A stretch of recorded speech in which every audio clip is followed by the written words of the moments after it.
Ah, kindly give a straight reply. Does God exist or not?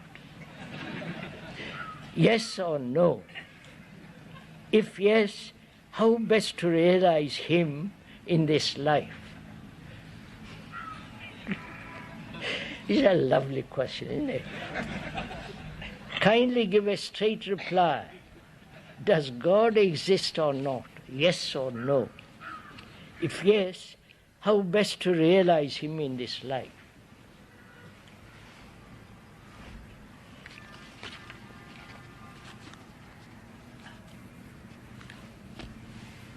Man, throughout history, from the ancient Greeks, from the ancient Sumerians, have this idea of God. Right?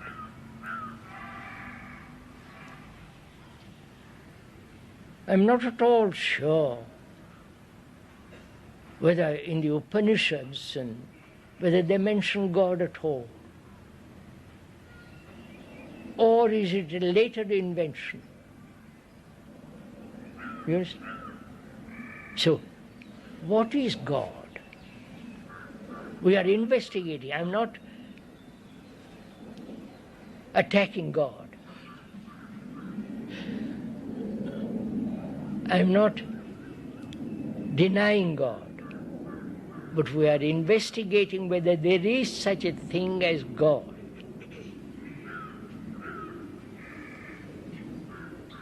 Who invented God? Did God invent us? Did God create us? Right? God, who is omnipotent, omniscient, eternal, merciful, justice, all goodness. Right? That's your concept of God. And if you say He has created us, then we are part of His image. We are part of Him. That is, we are omniscient, generous, loving, right? And eternal. Right? Are we? Or we think we are. You understand my question? If God created you, He must be an extraordinary entity. Because He wants you to lead a terrible life. You understand my question? If God made you, why are you like this? You must be extraordinary human beings, mustn't you? Beautiful, full of joy, excitement, full of delight. But you're not. So either you have created God or God has created you. But if you examine very closely, you have created God. Right? In India, there are about, I was told, there are about 300,000 gods and more. You say, huh? Every local person has his own God. So, sirs, we have created God. See the irony of it. Thought has created God, and then thought worships the image which thought has created, which is to worship oneself and call it God. You understand all this? The better part of you is God, right?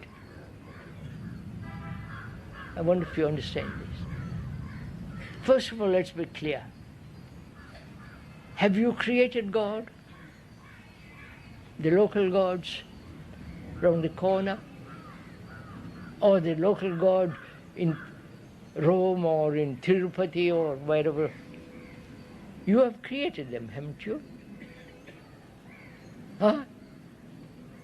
You're so very uncertain, aren't you? So frightened. If you say we have created, then you are scared stiff, because you have created out of your fear that. Out of your fear, you want security, right? You want safety. You want to feel there is somebody looking after you. Because you are afraid, you follow? So you create that and then worship that.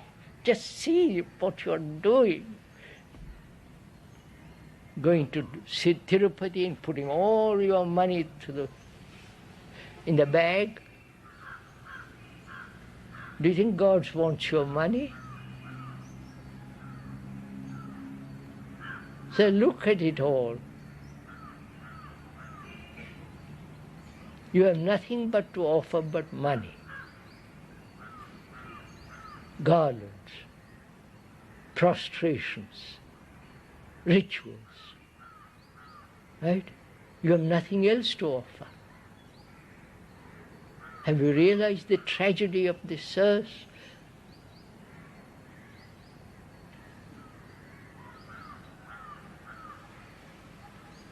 If you love not God, that's very easy to love God, because it's so an abstraction, it has not much meaning. But if you loved, that very love is God, that very love is sacred. You won't go outside to look for God. You understand all this earth. And the questioner wants to know, if I believe in God, I don't.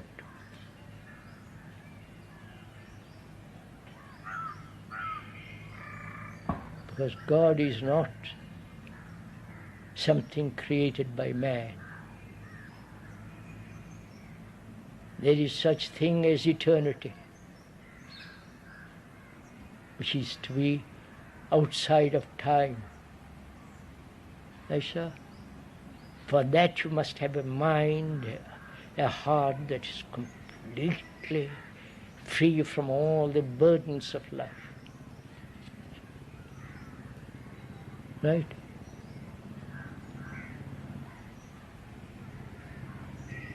From your vanity, your arrogance, your selfishness. You follow, sir?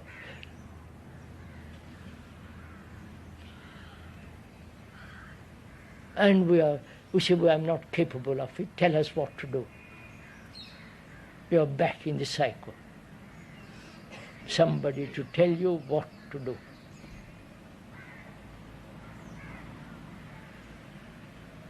So you are in a jungle. You have to walk through it by yourself. Right? And for that you need vitality and vigor and strength. Not in belief in God, in goodness. Belief has no place where truth is concerned. Right? What is Atman, sir? Huh? Atman, about which we have been hearing even Annie Besant in the past. Atman. Who is that? The conscience inside each of us. Who is Atman? So the conscience, Huh? the conscience inside each of us. Is conscience Atman? What they call as soul. What, sir? What they call as soul. Soul. Which soul? The soul of a shoe? Or soul? I don't know what you're talking about. No, we are Atman. At last you're all getting excited. Because your belief is being attacked. You are not meeting the challenge, but you are resisting it. You think there is something inside you which is permanent, which is the light of God, which is nameless, etc., etc. Call it Atman, soul, light, whatever you like to call it. That there is inside you, in your conscience, in your brain, in your mind, something which is not worldly, which is not a thought, right? You believe that, don't you? Huh? Yes, sir? No, I don't believe it. Huh? I don't believe it. Why? Because there is no such thing. How do you know? That's my belief. Just believe, believe, believe. What kind of brains have you, sirs? Don't you want to find out? Don't you want to investigate into the truth of this matter? Whether there is soul, Atman, whatever you like to call it, don't you just believe what? If you believe, what value has it? See, suppose I believe I've got Atman or whatever it is, super Atman, I'll call it. I believe in that. And what value has it? In my daily life, what part does it play? I'm miserable, I'm confused, I'm lonely, anxious, in agony. What's the point of my having a belief in Atman? If I'm free from all that, completely, then I shall find out. But to suppose it becomes so childish, for God's sake. And we're all grown-up people.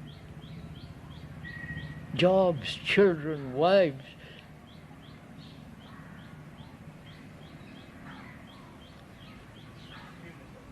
But you said some timeless eternal.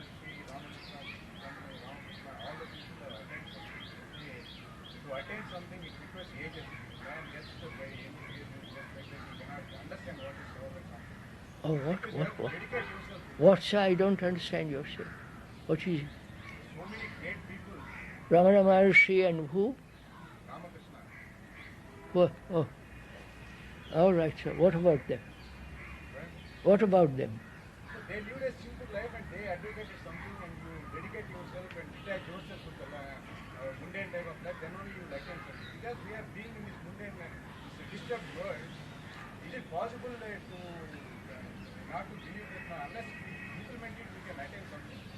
So, being in a disturbed world, I think we are just believing each and other going in a superficial way and different ways and this way and that way. All the people, the real religion says you will discover yourself.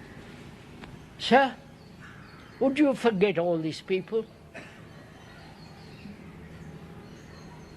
Including Ramana Maharshi, what if the other gentleman was? Would you forget them? What value has their life to you? You have your life to live, not their life.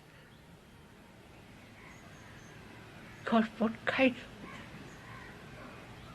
And when the people say they have attained, what have they attained? How do you know? You also said there's some timeless eternity. Ah, I have said it, sir. Don't believe it.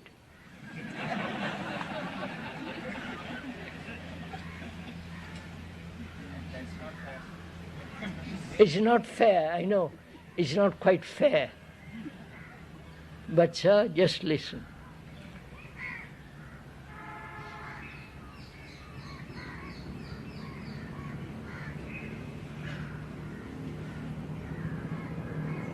Sir, truth is that it's something you cannot experience.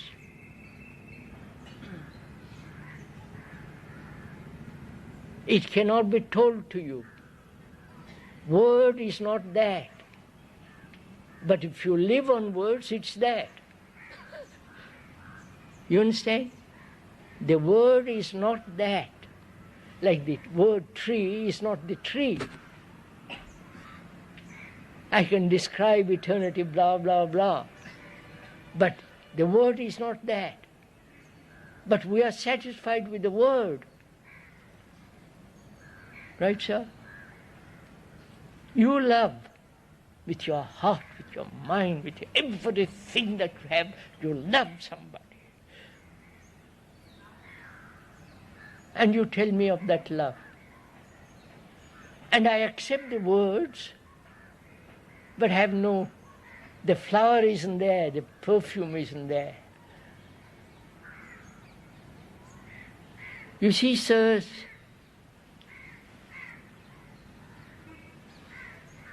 you have leaders, religious leaders and political leaders.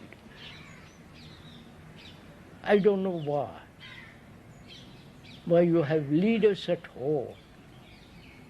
Ramakrishna, whatever whole gurus that you have had, one after the other, right? This country is full of them.